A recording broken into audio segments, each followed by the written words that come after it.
నమస్తే మీ అందరికీ.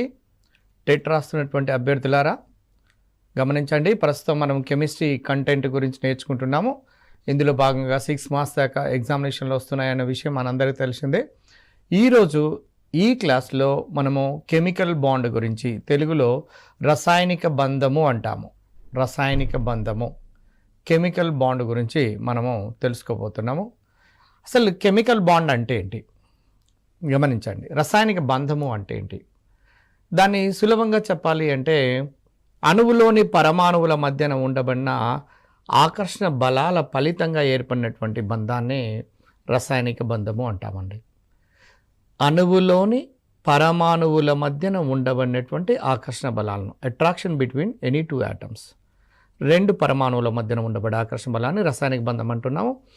అయితే ముఖ్యంగా ప్రధానంగా రసాయనిక బంధాన్ని గురించి మాట్లాడేటప్పుడు గుర్తుంచుకోవాల్సినటువంటిది ఏంటంటే, టైప్స్ ఆఫ్ బాండ్స్లో అయానిక బంధము, సమయోజనీయ బంధము, సమన్వయ సమయోజనీయ బంధము, ఈ మూడు బంధాల విషయంలో తెలిసి ఉంటే మనకు టెట్ రాయడానికి ప్రధానంగా ఉపయోగపడుతుంది. టెట్ ఎగ్జామినేషన్లో ముఖ్యంగా ఎక్కువ అడగడానికి స్కోప్ ఎక్కడుందంటే సమయోజనీయ బంధము, నెక్స్ట్ అయానిక బంధాల విషయంలో మాత్రమే అడగటానికి ఛాన్సెస్ కూడా ఉన్నవి. కాబట్టి దాని మీద మనం కాన్సన్ట్రేట్ చేద్దాము.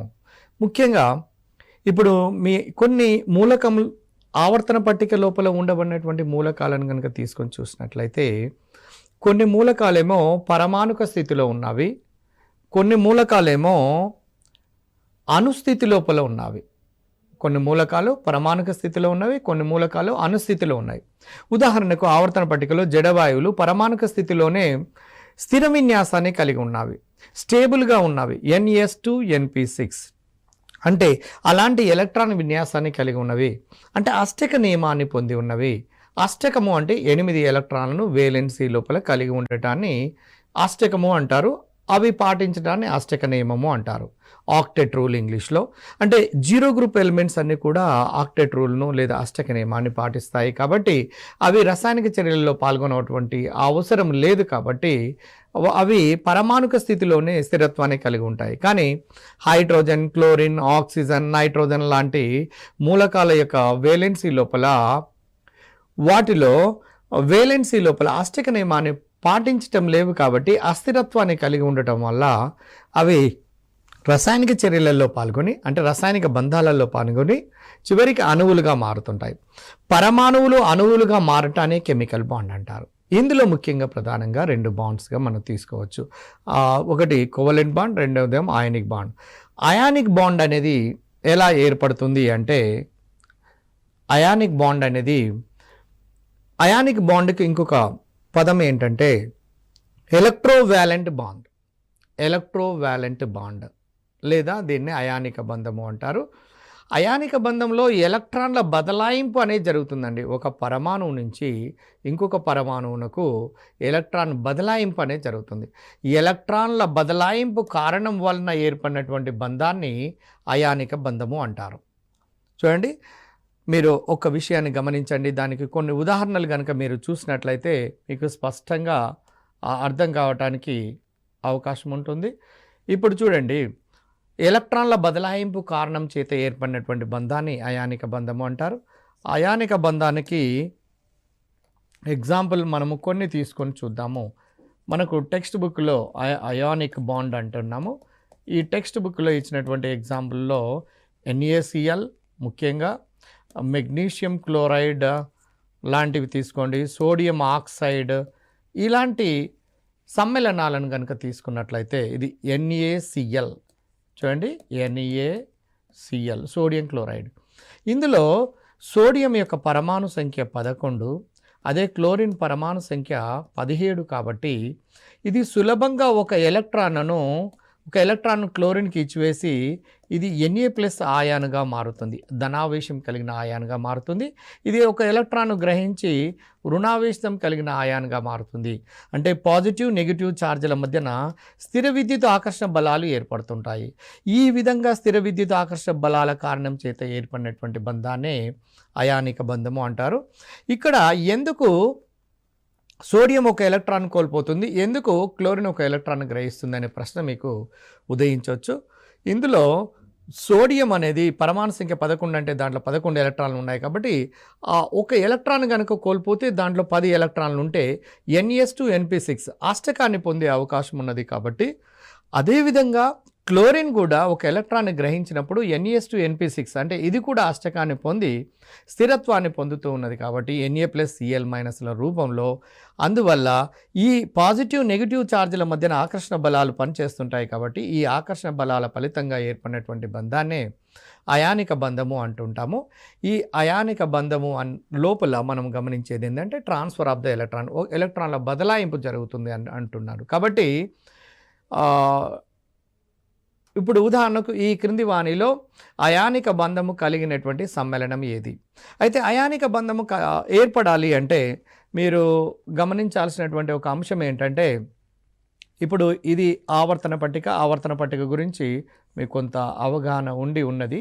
ఈ ఆవర్తన పట్టిక లోపల చూడండి, ఇక్కడ S బ్లాక్, ఇక్కడ P బ్లాక్, మధ్యలో D బ్లాక్ ఉన్నవి, ఇక్కడ A బ్లాక్ ఎలిమెంట్స్ కింది భాగంలో ఉన్నవి, ఇక్కడ ఏ బ్లాక్ ఎలిమెంట్స్ ఉన్నవి. ఇందులోపల బెస్ట్ మెటల్స్ అంటే ఫస్ట్ ఏ, సెకండ్ ఏ. ఇక్కడ మనకు బెస్ట్ నాన్ మెటల్స్ ఉంటాయి, ఇవి నోబుల్ గ్యాసెస్, మనకు వీటితో ఇప్పుడు ప్రస్తుతం సంబంధం లేదు. ఇక్కడ మాత్రం హాలోజన్స్ ఉన్నాయి, 7th ఏ ఫ్లోరిన్, క్లోరిన్, బ్రోమిన్, అయోడిన్, ఎస్టటిన్ లాంటివి. అయితే ఈ అయానిక బంధం ఏర్పడేటప్పుడు ఎలక్ట్రాన్లను కోల్పోయే లక్షణమేమో లోహాలకు ఉంటుంది, ఎలక్ట్రాన్లను కోల్పోయే లక్షణం లోహాలకు ఉంటుంది, ఎలక్ట్రాన్లను గ్రహించే లక్షణం అలోహాలకు ఉంటుంది. కాబట్టి అలోహాల మధ్యన ఏర్పడుతున్నటువంటి బంధాన్నే అయానిక బంధం అనొచ్చు. ఇప్పుడు ముఖ్యంగా MgCl2 మెగ్నీషియం క్లోరైడ్ని తీసుకుంటే, మెగ్నీషియం 2 ఎలక్ట్రాన్లను కోల్పోతే 2 క్లోరిన్లు 2 ఎలక్ట్రాన్లను గ్రహించి నీకు MgCl2 అనే ఒక అయానిక సమ్మేళనం ఏర్పడుతుంది. దీన్ని కనుక విడగొట్టి చూసినట్లయితే మెగ్నీషియం అనేది లోహం కాగా క్లోరిన్ అనేది అలోహము. సో కాబట్టి ఇప్పుడు దీన్ని బట్టి నీకు అర్థమవుతున్నది ఏంటంటే, అలోహాల మధ్యన ఏర్పడుతున్నటువంటి బంధము అయానిక బంధము, దీన్నే ఎలక్ట్రోవాలెంట్ బంధం అంటారు. ఎలక్ట్రాన్ల బదలాయింపు వలన ఏర్పడుతున్నటువంటి బంధము కూడా అయానిక బంధమే అంటారు. ముఖ్యంగా ఆవర్తన పట్టికలను తీసుకున్నట్లయితే ఫస్ట్ ఏ, సెకండ్ ఏ గ్రూప్ మూలకాలు 7th ఏ, 6th ఏ లాంటి మూలకాలతో చర్యలలో పాల్గొని అయానిక సమ్మేళనాలను ఏర్పాటు చేస్తాయి అన్నటువంటి విషయం మనకు అర్థమవుతుంది.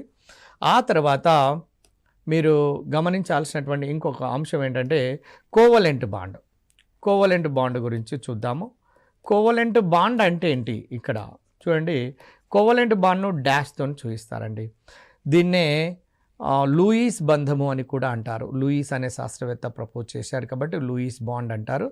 అయితే ఇక్కడ H2O2 N2 Cl2 లాంటి అణువుల అన్నింటి లోపల కోవలెంట్ బంధాలే ఉంటున్నవి. కోవలెంట్ బంధంను డాష్తోని ఇలా చూపిస్తారని అన్నాను. ఇప్పుడు మీరు చూడండి, హైడ్రోజన్లో ఒక కోవలెంట్ బంధం ఉన్నది.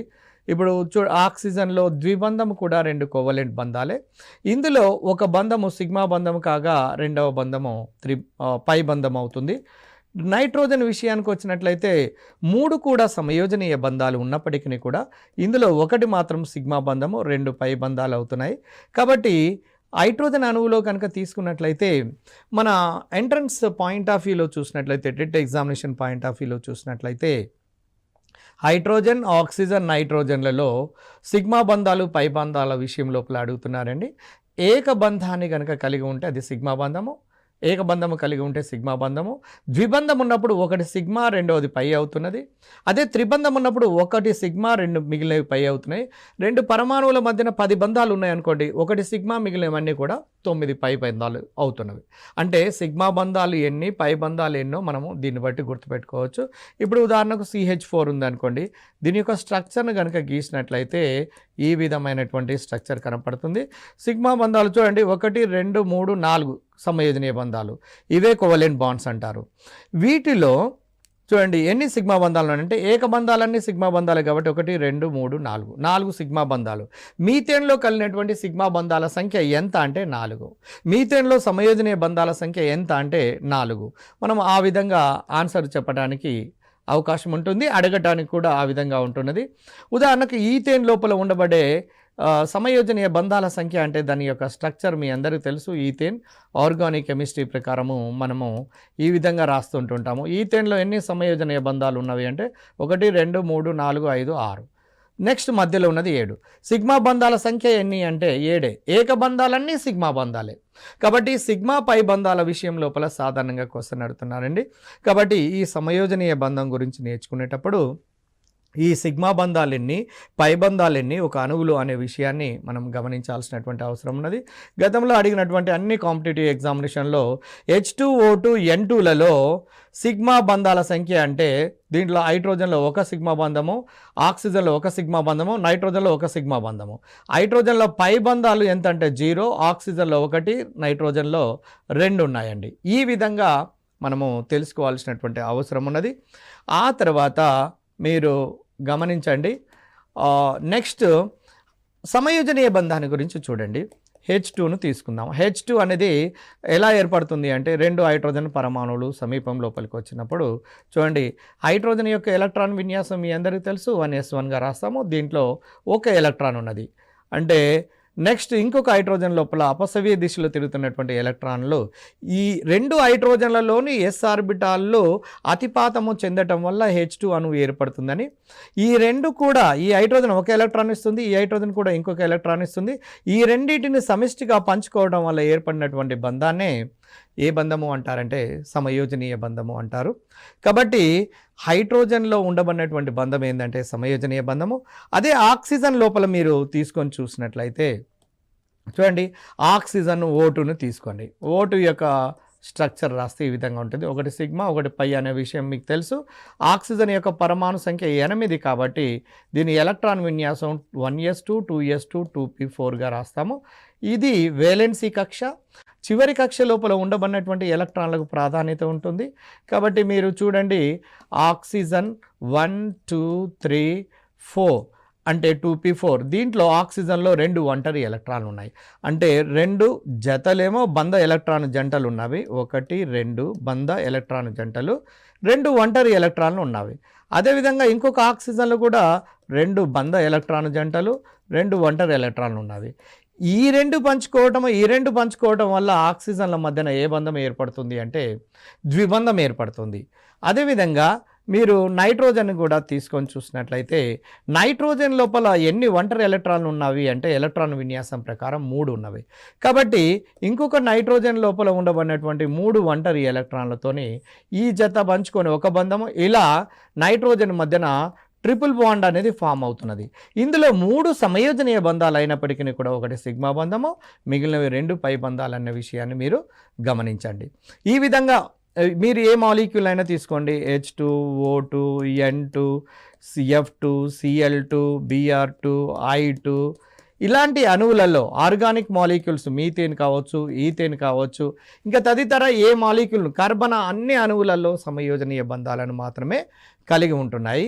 ఈ సమయోజనీయ బంధాలలో ఏకబంధాన్ని కలిగి ఉన్నటువంటి ఇదేమో సిగ్మా బంధము. ఏదైనా 2 పరమాణువుల మధ్యన ద్విబంధం కనుక ఉంటే 1 సిగ్మా బంధం అయితే 2వది పై బంధము ఉంటుంది.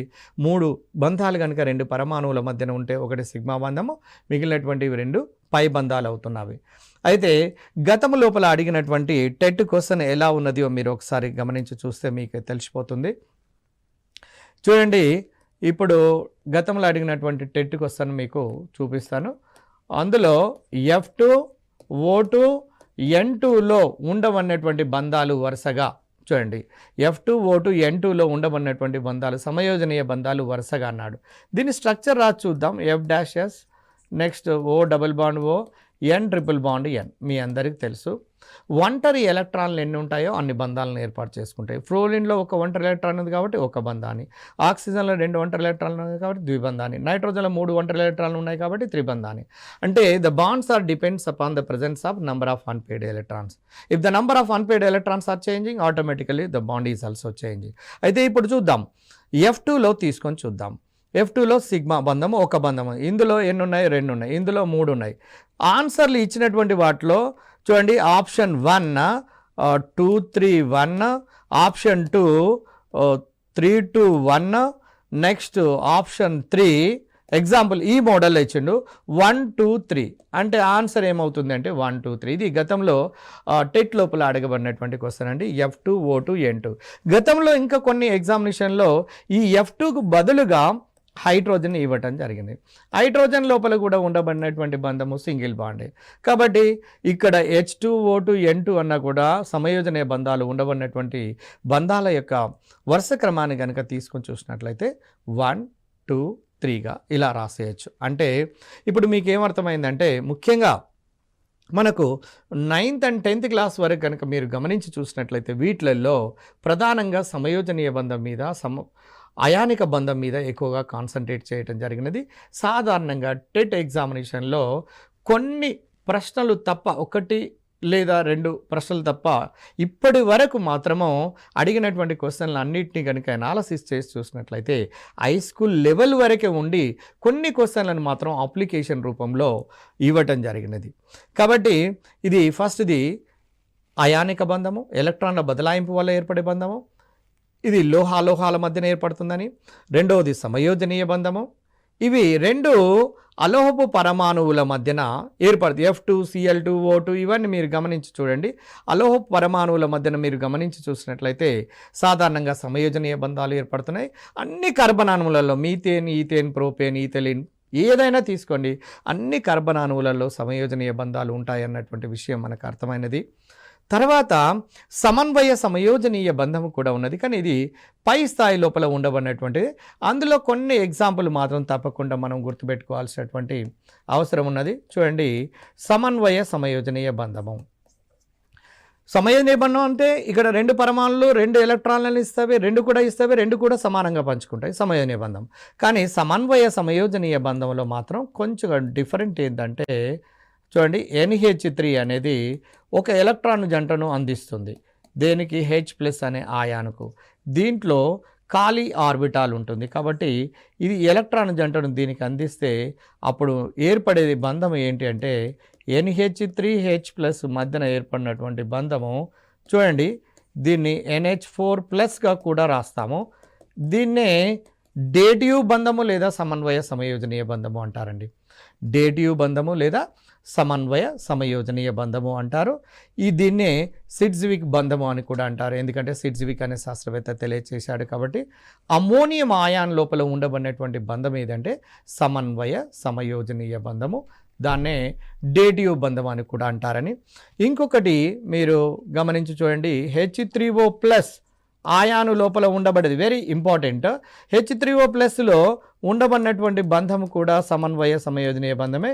దీంట్లో 2 బంధ ఎలక్ట్రాన్ జంటలు ఉంటాయి, 2 ఒంటరి ఎలక్ట్రాన్ జంటలు ఉంటాయి H2O లోపల. అదే H+లో కనుక తీసుకొని చూసినట్లయితే ఒక ఖాళీ ఆర్బిటాల్ ఉంటుందండి. సేమ్ ఇదే విధంగా సమన్వయ సమయోజనీయ బంధంలో 2 అణువులలో లేదా 2 గ్రూపులలో ఒక గ్రూపు మాత్రమే ఎలక్ట్రాన్ జంటను ఇస్తే ఆ ఎలక్ట్రాన్ జంటను 2 కూడా పంచుకోవడం వల్ల ఏర్పడే బంధాన్ని సమన్వయ సమయోజనీయ బంధము లేదా డేటివ్ బంధం అంటారు. దీని ఫలితంగా ఏర్పడే దాన్ని హైడ్రోనియం ఆయాన్ H3O+గా ఏర్పడుతుంది. దీని లోపల ఏర్పడే బంధము కూడా సమన్వయ సమయోజనీయ బంధము లేదా డేటివ్ బంధమే. అదేవిధంగా ఇంకొక ఎగ్జాంపుల్ను చూడండి, అది NH3BF3. NH3లో ఒక ఒంటరి ఎలక్ట్రాన్ జంట ఉన్నది. BF3 యొక్క నిర్మాణాన్ని కనుక చూస్తే ఒక ఖాళీ ఆర్బిటాల్ ఉంటుంది. ఖాళీ ఆర్బిటాల్ ఉంటుంది కాబట్టి BF3 అనే అణువు ఒక ఎలక్ట్రాన్ జంటను అమ్మోనియా నుంచి స్వీకరించి ఇది దాతగాను ఇది స్వీకర్తగాను ఉంటుంది. అంటే డోనార్ అండ్ యాక్సెప్టార్గా ఉండి NH3BF3 మధ్యన ఏర్పడుతున్నటువంటి బంధము కూడా ఒక సమన్వయ సమయోజనీయ బంధము. ఈ విధంగా సమన్వయ సమయోజనీయ బంధం ఏర్పడుతున్నటువంటివి ఏంటంటే 1 NH4+ అమోనియం ఆయాన్, 2 H3O+, ప్రధానమైనటువంటి ఇంపార్టెంట్ మాత్రం మీకు గుర్తు చేస్తున్నాను. 3వది NH3BF3. వీటి మధ్యన ఏర్పడుతున్నటువంటి బంధాలన్నీ కూడా సమన్వయ సమయోజనీయ బంధాలు. అంటే ఇప్పుడు ప్రధానంగా మనం గమనించినటువంటి బంధాలు ఏంటంటే అయానిక బంధం ఒకటి, సమయోజనీయ బంధం ఒకటి, అయానిక బంధము. మనకు సిలబస్ ప్రకారం కనుక చూసినట్లయితే అణువుల యొక్క ఆకృతుల కంటే ముందు సమయోజనీయ పదార్థాలకు నెక్స్ట్ అయానిక పదార్థాలకు మధ్యన చూడండి వ్యత్యాసాల గురించి అడుగుతున్నాడు. సమయోజనీయ పదార్థాలకు అయానిక పదార్థాలకు ఉదాహరణకు అయానిక పదార్థాలను తీసుకోండి, అయానిక్ కాంపౌండ్ తీసుకుందాము. రెండవది సమయోజనీయమైనటువంటి పదార్థాలను తీసుకొని చూడండి.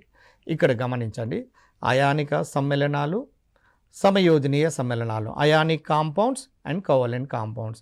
వీటి మధ్యన డిఫరెన్సెస్ని కనుక మీరు గమనించి చూసినట్లయితే నీటిలో మీరు గమనించండి, నీటిలో ఉప్పును కనుక వేస్తే సులభంగా కరుగుతుంది కాబట్టి నీటిలో ద్రావణీయత ఎక్కువగా ఉంటుంది. Solubility is more in water. అయానిక పదార్థాల విషయం లోపల కనుక చూసినట్లయితే సాల్యుబిలిటీ అనేది ఎక్కువగా ఉంటుంది. అదే సమయోజనీయ పదార్థాలు అనేవి నీటి లోపల కరగవు, కానీ కర్బన ద్రావణులలో మాత్రం కరుగుతాయి. కర్బన ద్రావణులు ఉదాహరణకు బెంజిన్, కిరోసిన్ లాంటివి కర్బన ద్రావణులు, ఆర్గానిక్ సాల్వెంట్స్ అంటారు. ఇవి సమయోజనీయ పదార్థాలే, అవి కూడా సమయోజనీయ పదార్థాలే. కాబట్టి లైక్ డిజాల్వ్ లైక్ అనే ప్రిన్సిపల్ బేస్ మీద ఈ సమయోజనీయ పదార్థాలు సమయోజనీయ పదార్థాలలో కరుగుతూ ఉంటాయి. ఇంకొకటి చర్యాశీలతను కనుక చూడండి, చర్యాశీలతను చూసినట్లయితే చాలా ఎక్కువ చర్యాశీలతను కలిగి ఉంటుంది, మోర్ రియాక్టివిటీ. అదే మీరు సమయోజనీయ సమ్మేళనాలను కనుక చూసినట్లయితే వీటి యొక్క చర్యాశీలత తక్కువగా ఉంటున్నది. చూడండి, చర్యాశీలత నీటిలో కరిగే గుణమేమో ద్రావణీయత సాల్యుబిలిటీ అంటాము, రియాక్టివిటీ. అయానిక సమ్మేళనాలకు చర్యాశీలత ఎక్కువగా ఉంటుంది, సమయోజనీయ సమ్మేళనాలకు చర్యాశీలత అనేది తక్కువగా ఉంటుంది. ఇంకొక అంశాన్ని గమనిద్దాము, అయానిక పదార్థాలు సాధారణంగా ఘన స్థితిలో ఉంటాయండి. అయానిక పదార్థాలు ఏ స్థితిలో ఉంటాయి? ముఖ్యంగా ఘన స్థితిలో, అంటే సాలిడ్ స్టేట్లో ఉన్నవి. సమయోజనీయ పదార్థాలు ఏ స్థితిలో ఉన్నవి అంటే ఘన, ద్రవ, వాయు, అంటే సాలిడ్, లిక్విడ్, గ్యాస్ మూడిట్లలో ఉంటున్నవి. అయితే ఇక్కడ ఒకటి గమనించాల్సింది ఏంటంటే Na+Cl- తీసుకోండి. మీ అందరికీ తెలుసు NaCl అనేది ఒక స్ఫటిక జాలక పదార్థము, ఇది ఒక అయానిక పదార్థం అని. అదేవిధంగా NaCl యొక్క స్ఫటిక జాలక నిర్మాణం గురించి సందర్భాల్లో అడుగుతున్నాడు. FCC ఫేస్ సెంటర్డ్ క్యూబిక్ అండి. దీంట్లో సమన్వయ సంఖ్య కూడా అడుగుతున్నాడు. సమన్వయ సంఖ్య అంటే NaClలో సోడియం యొక్క సమన్వయ సంఖ్య ఎంత అంటే 6.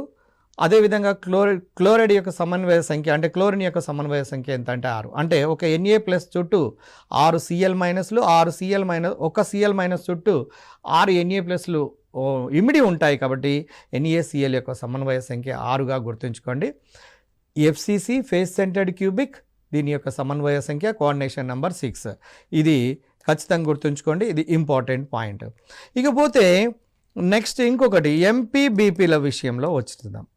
MPBP జనరల్గా కామన్గా మనము ఉప్పును తీసుకొని చూడండి, సాల్ట్ అనేది తీసుకొని చూస్తే అది ఘనస్థితి లోపల ఉంటుంది, అది అయానిక పదార్థం అనే విషయం కూడా మనకు అర్థమైపోతుంది. అదే మెల్టింగ్ పాయింట్, బాయిలింగ్ పాయింట్ చూసినట్లయితే ఈ ధనావేశం కలిగిన ఆయానికి రుణావేశం కలిగిన ఆయానికి మధ్యన ఎక్కువ ఆకర్షణ బలాలు పనిచేస్తుంటుంటాయి. కాబట్టి దాని కారణంతో ఏమవుతున్నా చూడండి, దాని కారణంతో స్థిర విద్యుత్ ఆకర్షణ బలాలు ఎలక్ట్రోస్టాటిక్ అట్రాక్షన్స్ ఎక్కువగా ఉండటం వల్ల MPBPలు చాలా ఎక్కువగా ఉంటున్నవి అన్న విషయం మనకు అర్థమవుతున్నది. అదే సమయోజనీయ పదార్థాల విషయం లోపల చూసినట్లయితే MPBP విషయాలు చాలా తక్కువగా కలిగి ఉంటున్నవి అనేది. అట్లనే ఐసోమరిజం, అనుసాదృశ్యము అంటారండి.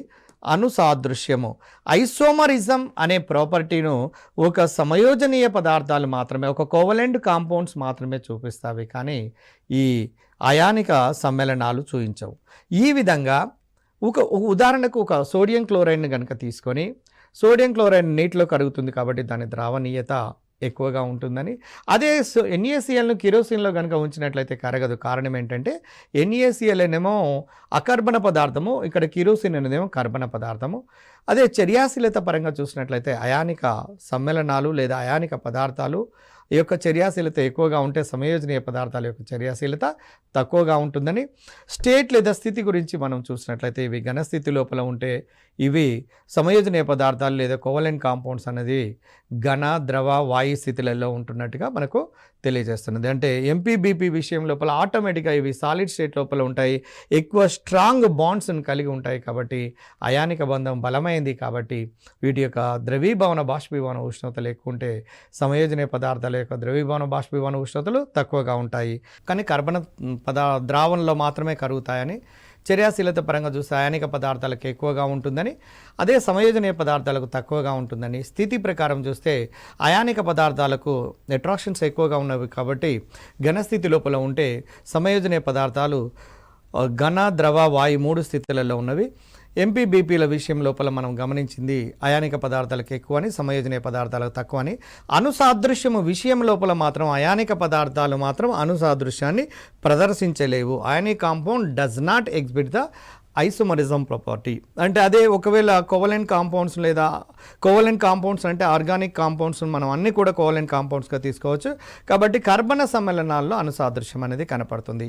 ఇవి ప్రధానమైనటువంటి అయానిక పదార్థాలకు సమయోజనీయ పదార్థాలకు మధ్యన ఉండబడినటువంటి డిఫరెన్సెస్. నెక్స్ట్ అణువులు వాటి యొక్క ఆకృతుల మీద క్వశ్చన్ అడుగుతున్నాడండి. మనము దాని విషయం లోపల మనము గమనించాల్సినటువంటి అవసరం ఉన్నది. అణువులు వాటి యొక్క ఆకృతులు, షేప్స్ ఆఫ్ ద మాలిక్యూల్స్. అణువులు వాటి ఆకృతులు చూడండి. ముఖ్యంగా ప్రధానమైనటువంటి కొన్ని మాలిక్యూల్స్ ఉన్నాయండి, వాటి విషయంలో తప్పకుండా మనం గుర్తుపెట్టుకోవాల్సినటువంటి అవసరం ఉన్నది. ఎందుకంటే గతంలో మన ప్రీవియస్ ఎగ్జామినేషన్ లోపల ఇవ్వబడినటువంటి క్వశ్చన్ ఏంటంటే బెరీలియం క్లోరైడ్ యొక్క ఆకృతి అంటే BeCl యొక్క స్ట్రక్చర్ రాస్తే ఈ విధంగా ఉంటుందండి. ఇది రేఖీయంగా ఉంటుంది, అంటే లీనియర్, అండ్ బాండ్ యాంగిల్ ఎంత ఉంటుందంటే 180 degrees. ఇక్కడి నుంచి ఇక్కడికి మీకు తెలుసు 180 degrees ఉంటుంది. అంటే గతంలో అడిగినటువంటి క్వశ్చన్ ఏంటంటే చూడండి, గతంలో అడిగినటువంటి క్వశ్చన్ ఏంటంటే బెరీలియం క్లోరైడ్ యొక్క ఆకృతి, దానిలో ఉండబడే బంధకోణము. ఏ రేఖీయము 180 degrees, రేఖీయము 120 degrees, సమతల త్రిభుజము 120 degrees, చతుర్ముఖీయము 109 degrees 28 minutes. ఇలా భిన్నంగా ఉండబడినటువంటి క్వశ్చన్స్ని ఇస్తుంటుంటాడు. కాబట్టి మనము ఇటువంటి వాటికి ఆలోచించి కరెక్ట్గా ఆన్సర్ పెట్టవలసినటువంటి అవసరం ఉన్నది.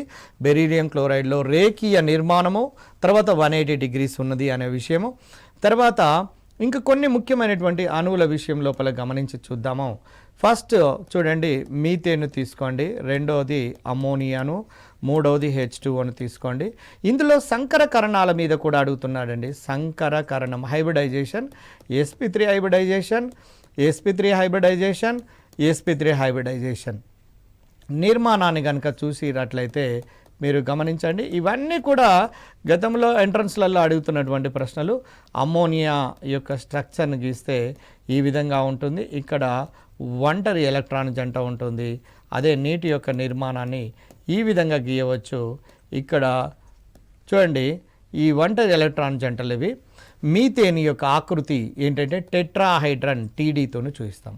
చతుర్ముఖీయ నిర్మాణము. మీథేన్లో సంకరకరణం sp3, అమ్మోనియాలో సంకరకరణం sp3, వాటర్లో సంకరకరణం sp3. ఇవన్నీ ఎంట్రన్స్లలో అడుగుతున్నటువంటి క్వశ్చన్లు అండి. కాబట్టి జాగ్రత్తగా మనం గమనించాల్సింది, అమ్మోనియాలో ఒంటరి ఎలక్ట్రాన్ల జంట ఎంత అంటే 1. బంధ ఎలక్ట్రాన్ల జంట అంటే ఒక బంధంలో ఒక జంట ఉంటుందండి. NH మధ్యన ఒక జంట, ENH మధ్యన ఒక జంట. ENH అంటే ఏంది? 3 బంధ ఎలక్ట్రాన్ జంటలు, ఒక ఒంటరి ఎలక్ట్రాన్ జంట. రేపు క్వశ్చన్ అడగవచ్చు ఏమని, అమ్మోనియాలో ఉండబడే ఎన్ని బంధ ఎలక్ట్రాన్ జంటలు, ఎన్ని ఒంటరి ఎలక్ట్రాన్ జంటలు? 3 బంధ ఎలక్ట్రాన్ జంటలు, ఒక ఒంటరి ఎలక్ట్రాన్ జంట. అదే నీటిలో 2 బంధ ఎలక్ట్రాన్ జంటలు, బంధం అంటే ఒక పెయిర్ ఆఫ్ ఎలక్ట్రాన్స్ ఉంటున్నాయి, ఇక్కడ ఒక పెయిర్ ఆఫ్ ఎలక్ట్రాన్స్ ఉన్నాయి. కాబట్టి 2 బంధ ఎలక్ట్రాన్ జంటలు, 2 ఒంటరి ఎలక్ట్రాన్ జంటలు. అయితే దీనికి పిరమిడల్ నిర్మాణాన్ని కలిగి ఉంటుందండి. అమ్మోనియా యొక్క ఆకృతి పిరమిడల్ నిర్మాణాన్ని కలిగి ఉంటుంది. అదే నీటి యొక్క ఆకృతి V షేప్ లేదా కోణీయము లేదా యాంగులర్ స్ట్రక్చర్ను కలిగి ఉంటుంది. అయితే వీటి బాండ్ యాంగిల్స్ని కూడా చాలా ఇంపార్టెంట్, మనం గుర్తుపెట్టుకోవాల్సిందే. 109 degrees 28 minutes ఉందండి.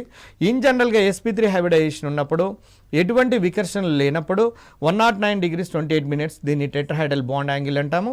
తర్వాత అమ్మోనియా విషయం లోపల కనుక తీసుకొని చూసినట్లయితే చూడండి, ఈ బంధ ఎలక్ట్రాన్ జంట ఒంటరి ఎలక్ట్రాన్ జంటల కారణం చేత దాని యొక్క బంధ కోణం లోపల మార్పు వచ్చేస్తుంది.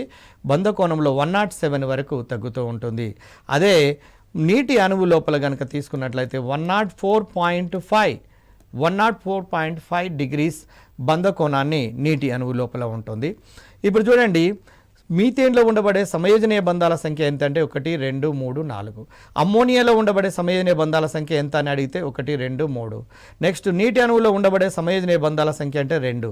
నీటి అణువులో ఉండబడే బంధాల సంఖ్య చూడండి, బంధ ఎలక్ట్రాన్ జంటల సంఖ్య అంటే 2. ఒంటరి ఎలక్ట్రాన్ జంటల సంఖ్య అంటే 2.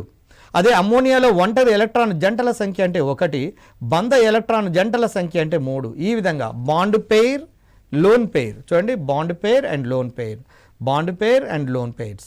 ఈ విధంగా ఈ మీథేన్, అమ్మోనియా, వాటర్, ఇంకొక ప్రధానమైనటువంటి అణువు కూడా ఉన్నది, అది PCl5. PCl5 యొక్క హైబ్రిడైజేషన్ ఏంటంటే దీంట్లో సంకరకరణాల విషయం లోపల కూడా అడుగుతున్నాడండి. sp3d సంకరకరణాన్ని కలిగి ఉంటుంది. ఈ sp3d సంకరకరణం కలిగినటువంటి దాని యొక్క నిర్మాణాన్ని కనుక చూసినట్లయితే మీరు దాని యొక్క నిర్మాణాన్ని మీరు ఒకసారి గమనించండి, ఎలా ఉన్నదో మీకు తెలిసిపోతుంది. PCl5 ట్రైగోనల్ బైపిరమిడల్ నిర్మాణాన్ని కలిగి ఉంటుంది. ట్రైగోనల్ బైపిరమిడల్ నిర్మాణాన్ని కలిగి ఉంటుంది. PCl5 యొక్క ట్రైగోనల్ అంటే స్ట్రక్చర్ చూడండి ఎలా గీస్తున్నాం, ఒకసారి గమనించండి. ట్రైగోనల్ బైపిరమిడల్ చూడండి, ఇక్కడ మధ్యలో సెంటర్లో పాస్పరస్ ఈ విధంగా ఉంటుంది. 1, 2, 3, 4, 5 అంటే ట్రైగోనల్ బైపిరమిడల్ నిర్మాణాన్ని కలిగి ఉంటుంది.